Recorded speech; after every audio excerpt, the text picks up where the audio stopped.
जी अस्सलाम वालेकुम भाईजान, काफ़ी दिनों बाद भाइयों वास्ते लेके आए हैं 265 tractor fast cell model 1986।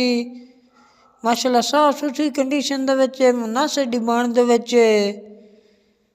Show पेटी का रंग भाईजान चेक कर लो। सो बारह ने पेटी का रंग जानवन है। शो 0 मीटर टायर कुटे 14 ने। इंजन मैकेनिकली बहुत ही अच्छी कंडीशन है।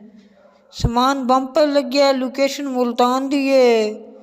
साडा राबता नंबर स्क्रीन ते शो होंदा पिया। किसी भाई की समझ चासी हो भाई राबता कर लो सी।